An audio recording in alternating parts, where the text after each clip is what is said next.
جی ناظرین، جہاں پر کرونا سے بچنے کے لیے تمام حفاظتی انتظامات کیے جا رہے ہیں، وہاں پر ایک جو مقامی مسجد ہے میرپور آزاد کشمیر کی، وہاں پر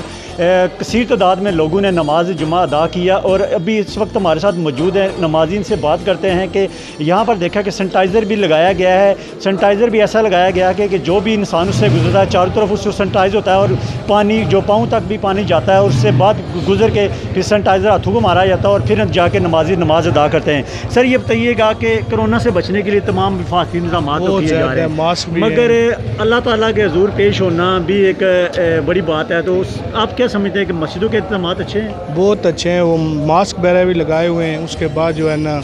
مشینیں بھی انہوں نے لگائی ہوئی ہیں، اندر بھی وہ قالین پر وہ لگا رہے ہیں، فرش پر میپ بھی لگا رہے ہیں، بہت انتظام کیا ہوا۔ یہ جمعہ جو ہے مسجد گھر میں نہیں ہوتا، میں سنتے ابھی گھر سے پڑھ کر آئی ہوں، فرض ادھر پڑھ کے پھر سنتے واپس جا کر فرض تو پڑھ سکتے ہیں، جمعہ گھر میں نہیں ہو سکتا۔ ٹھیک ہے، بالکل جی، جمعہ گھر پہ نہیں ہوتا، جمعہ مسجد میں ہی ہوتا ہے، تو یہ ہمارے ساتھ کچھ لوگ باقی بھی جو نمازی ہیں وہ موجود ہیں۔ سر یہ بتائیے گا کہ جمعہ آپ نے ادا کیا ہے، تو کیا سمجھتے ہیں مسجد کے انتظامات اور جو کرونا وائرس کے حوالے سے کیا کہنا محسوس دینا چاہتے ہیں؟ اس میں اللہ تعالیٰ بہتر کہیں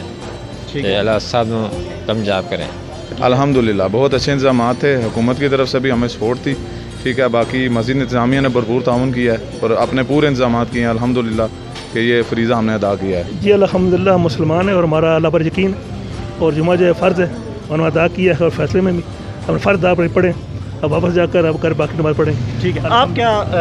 کہنا چاہتے ہیں کرونا کے حوالے سے، کیا میسج دینا چاہتے ہیں جو باقی ممالک ہیں مسلمان ہیں جہاں پر بستے ہیں؟ ہمارے مسلمان ہونے کے نظریے کے حوالے سے ہمارا یہ نظریہ ہے جو اللہ پاک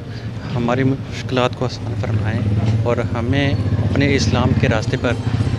ہم چلنا کی توفیق عطا فرمائے۔ آمین آمین۔ الحمدللہ مسلمانوں کو چاہیے کہ اللہ تعالیٰ کے حضور جھکنا چاہیے۔ وہ مولوی صاحب نے ابھی بات کی ہے کہ وزیر اعظم نے کہا کہ لڑنا چاہیے، لڑنا تو لڑ نہیں سکتا کوئی بھی، قدرتی افات کے آگے جو اللہ تعالیٰ کی طرف سے نازل ہوں تو اس کے سامنے انسان کیا حیثیت رکھتا ہے۔ صرف یہی ہے کہ خدا کا خوف دل میں ہونا چاہیے اور لڑنے کی بجائے اس کے ہاں جھکنا چاہیے اور معافی مانگنی چاہیے۔ نماز جو ہے یہ اللہ کی عبادتوں میں سے اہم ترین عبادت ہے، تو جس طرح انتظامیہ کی طرف سے ہمیں یہ کہا گیا ہے کہ نماز جو ہے باقی نماز جو ہے ہم کوشش کرتے ہیں کہ جس طرح ہم فرض نماز ادا کی اور فوراً ہم مسجد سے باہر نکل آئے، ہم بھی انشاءاللہ پورا انتظامیہ کے ساتھ کوشش کرتے ہیں کہ جس طرح کا انتظامیہ کو ہمیں یہ بتایا جاتا ہے کہ نماز کو گھروں میں پڑھا جائے، تو ہم کوشش کرتے ہیں کہ ہم سنن اور باقی نماز ساری کے ساری ہم اپنے گھروں میں ادا کرتے ہیں، اور فرائض جو ہے وہ مسجد میں آ کر ادا کرتے ہیں۔ سب سے پہلے تو میں آپ کا شکریہ ادا کرتا ہوں کہ آپ نے یہاں کے آ کے انتظامات کو چیک کیا۔ نماز تو روزہ اور یہ سارے احکام اللہ کے ہمارے پر فرض ہیں، اس کے ساتھ یہ بھی فرض ہے کہ ہمیں اپنی اصلاح کرنی چاہیے۔ یہ دیکھیں پہلے جو زلزلے کی آفت آئی اس میں بھی ہم لوگوں نے کوئی سبق نہیں لیا،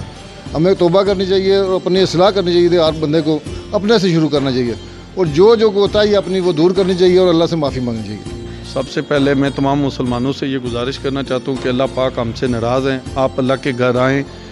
اللہ سے توبہ استغفار کریں، اللہ سے معافی مانگے، اللہ ہم سے راضی ہو، اپنے خانہ کعبہ کا مکہ مدینہ کا روزہ کھولے، کیونکہ دنیا کی ہر چیز کی شفا وہاں سے ملتی ہے۔ یہ قالین ہم نے اس لیے بچھائی ہے اس بار کہ جو بندہ آتا ہے اس کے پاؤں بھی ساتھ ہی واش ہو جائے، جسم تو پورا واش ہو رہا ہے، ساتھ پاؤں بھی واش ہو جائیں، اور پھر ہاتھ بھی ہم کرتے ہیں، انسان کو پورا ہم سینیٹائزر سے واش کرتے ہیں۔ یہ دیکھیں ابھی نمازی نکلیں، یہ ہماری خادمین ہیں مسجد کے، یہ ابھی لگے ہوئے ہیں صفائی پہ، ٹھیک ہے، تو جیسے یہ نہیں یہ آج جمعے کی نماز ہے، جو بھی نماز ہوتی ہے اس کے فوراً بعد ہم اپنی مسجد کو دوبارہ صاف کرتے ہیں۔ بالکل، یہ مسلمانوں کا جذبہ ہے جو ایک ہی بات پہ ان کو یقین ہے کہ ہم مسلمان ہیں اور ہمیں اپنے گناہوں سے اللہ تعالیٰ سے معافی مانگنی چاہیے۔ اور دوسرا آپ کو بتاتے ہیں کہ مسجدوں کا رخ کرنا چاہیے۔ میرپور آزاد کشمیر میں کافی اچھی صفائی ستھرائی ہے مسجدوں کی، آپ دیکھ سکتے ہیں کہ بالکل یہ آپ کو میرا کیمرہ مین دکھائے گا، سینیٹائزر سے اس پوری مسجد کو صاف کیا جا رہا ہے، کیونکہ اگلے جو نمازی آنے والے ہیں اگر خدا نخواستہ اگر کوئی نمازی آتے ہیں تو کم سے کم ان کو کسی جراثیم کا سامنا نہ کرنا پڑے۔ کیمرہ مین کے ساتھ ساجد نذیر، عدالت نیوز، میرپور آزاد کشمیر۔